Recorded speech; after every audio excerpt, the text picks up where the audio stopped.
sisters to win game 2 without 2 of their 3 top scorers. So LeBron and the Cavs are underdogs at home. They're also underdogs to win the entire series. But consider this. They've been able to win without Kyrie Irving and Kevin Love. Just consider that for just one moment, Skip Bayless. So here's the question.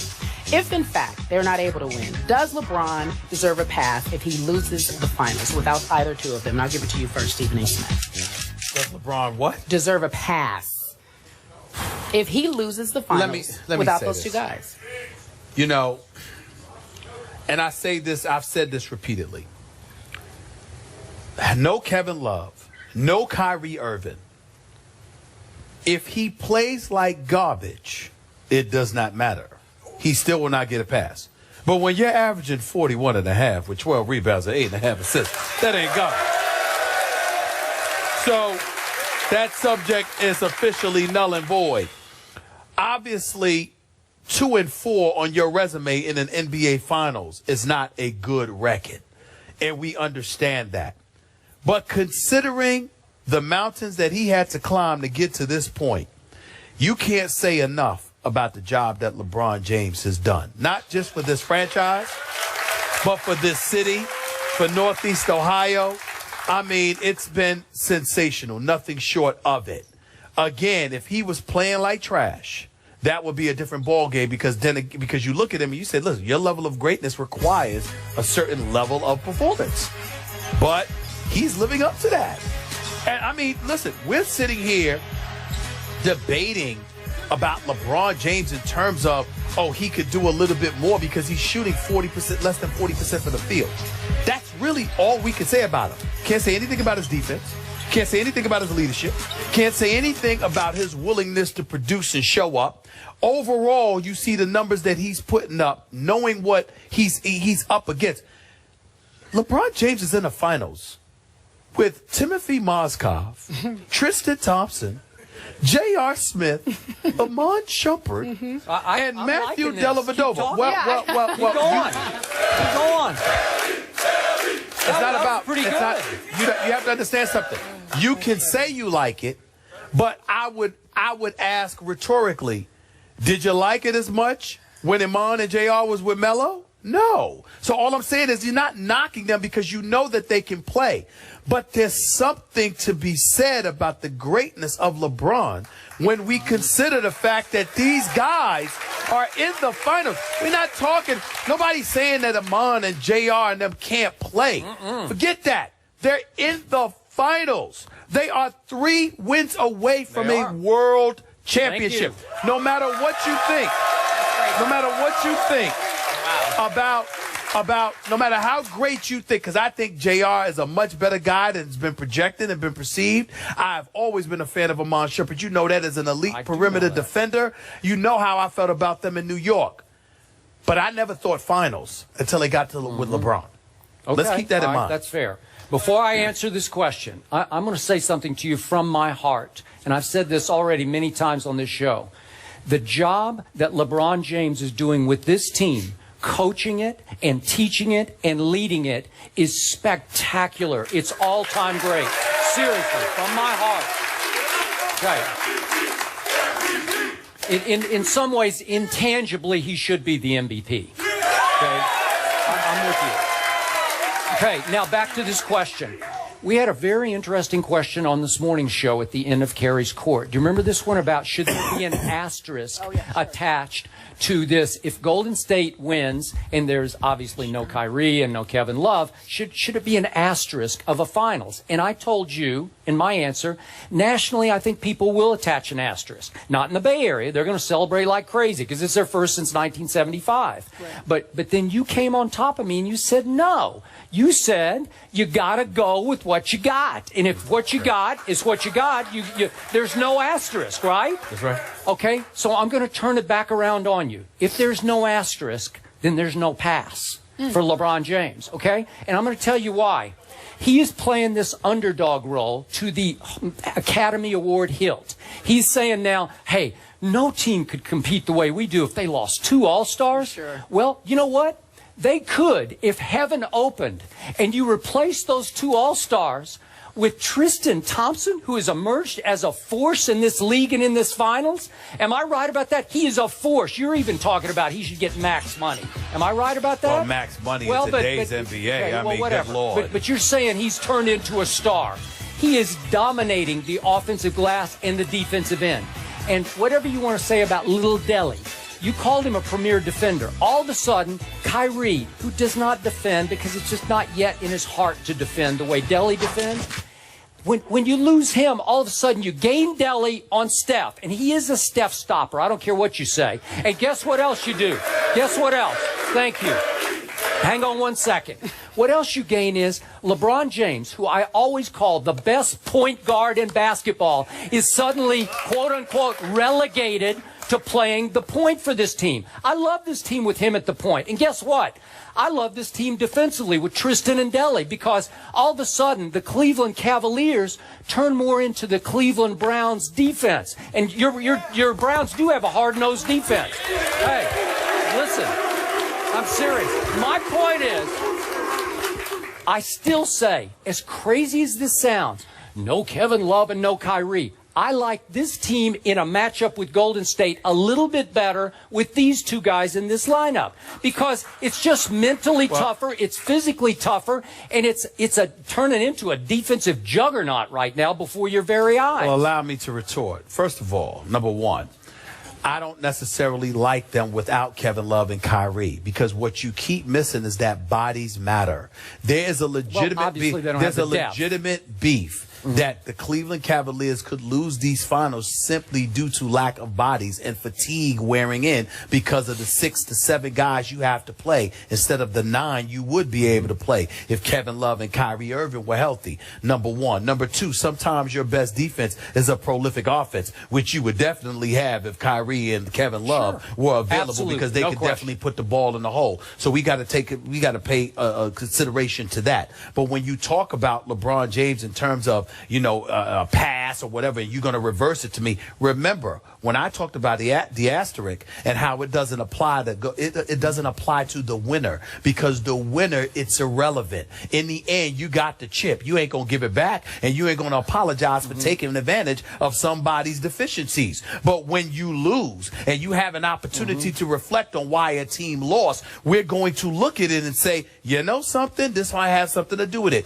Case in point, 2008. The Boston Celtics romped Kobe Bryant and the Los Angeles Lakers in Game 6 of that NBA Finals. They beat them by 39 points. Well, Andrew Bynum had not been healthy throughout that series. He's healthy 2 years later. What happens? The Lakers win the chip. Also, I believe, I'm not sure whether it was Kendrick Perkins. I forgot who it was, but I think it was Perkins or somebody that wasn't really available for you for that Game 7. That was a lot counting against it. Even though he was just Kendrick Perkins and he was an offensive player, he was a big bruising body that you needed so you could take some of the pressure off of KG, Kevin Garnett, in that NBA Finals. Bodies matter. Deficiencies matter. And so as a result of it, even though you won't sit there and put an asterisk next to a team that won the championship, as you reflect upon it, in hindsight, you're going to recognize the people that people didn't have available to them. If I'm the Cleveland Cavaliers or if I'm any Cleveland Cavaliers fan, don't tell me that if LeBron James and the Cleveland Cavaliers loses these finals,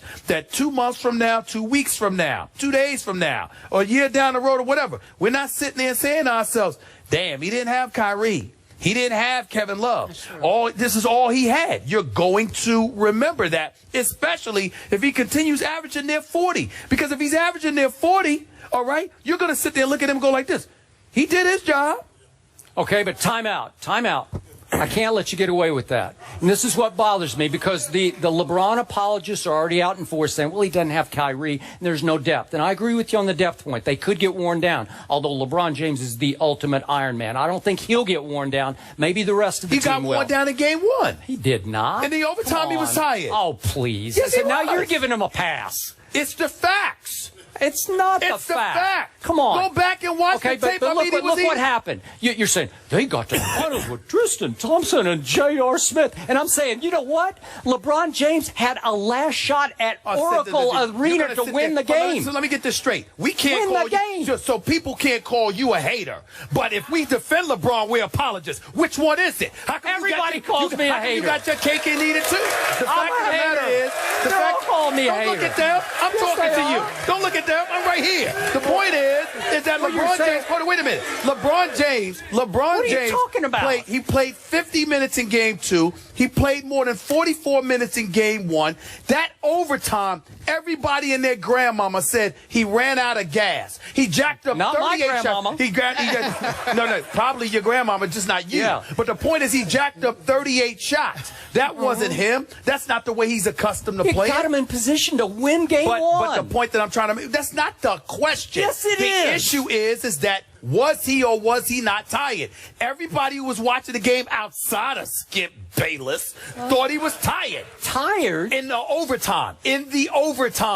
Yeah, Yes. but all I care about is you have the basketball in your hands in a tie game with the clock running down at the toughest place to win in the NBA. And I'm telling you, and I'm sitting there saying to you, which one is it? Okay. The man's a 2-time champion. He's a 4-time league MVP. And you can sit there and chronicle when he does something wrong. Wait. But if he sits there and gets his team to the finals, Well, which did he has something done wrong. with this squad, Wait. and you're going to just ignore Kyrie and Wait. Are we going to ignore game 2 when he had another shot to win the game at the end of game 2, a little left-handed layup that he left short, and then he had 3 more chances in overtime. Hold on, wait a minute. chances. Time out. I see, and this is where he and I inherently disagree on this point. Skip Bayless, if he's making every shot until that moment, and then he misses those 3, you have a point. The man missed 17 of his last 21 shots. Long before those 3 shots in the final minute came along, he was missing. You didn't say anything then? Okay, but wait you didn't say anything in then? the fourth quarter and overtime, LeBron James went 2 for 12 in game 2. And guess who saved his bacon? Deli saved his bacon. Deli. Okay. Right? He did. All right. He took him off the hook. Listen. All Y'all, right. We gotta wrap. interrupting a brother ain't helping him. Yeah. Okay? The Make fact it- is... I liked it. Because we got to Thank get you. out. Too much, please. Thank you. I appreciate All it. right, It's so a waste of listen, time. we talked about does he deserve a pass without Kyrie and Kevin Love. Clearly the gentlemen disagree. When we come back, we're going to talk about his motivation. LeBron said a lot of folks counted them out after they found out Kyrie was not going to be able to finish the series. What's his secret motivation when we return? First take on the road for the NBA Finals. We're in the flats, having a good time. Be back in just a few moments. Excited to be here.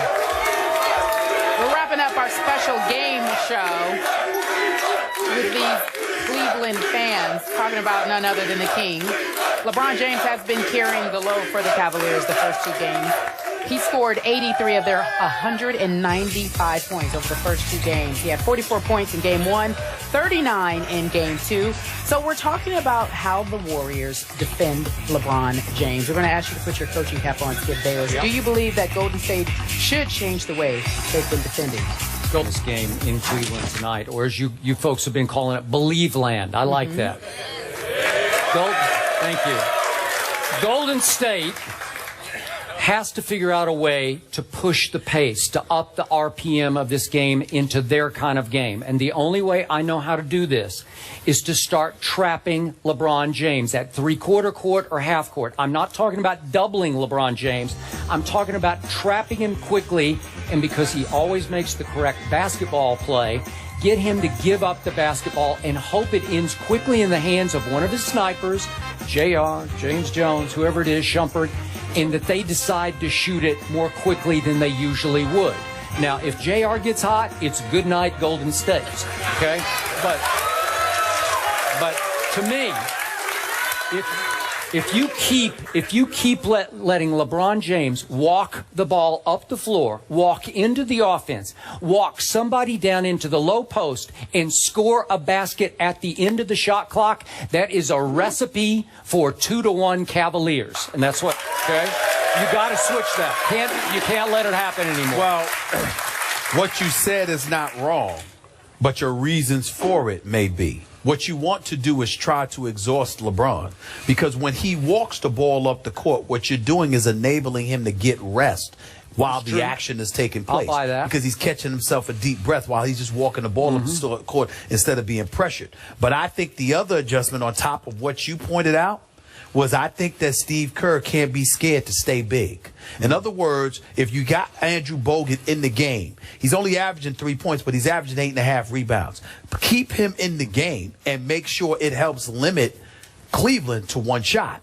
Because if you limit them to one shot, you limit their offensive possessions. You force Cleveland to play more on defense, and as a result, that will help neutralize LeBron as well. Part of the reason LeBron is being so damaging is because Tristan Thompson is averaging 14.5 rebounds a game. He's giving them more possessions, and so if you take away those possessions, then obviously that's another way to neutralize LeBron. So I don't think it's really about doubling him, even though I don't have a problem with that strategy.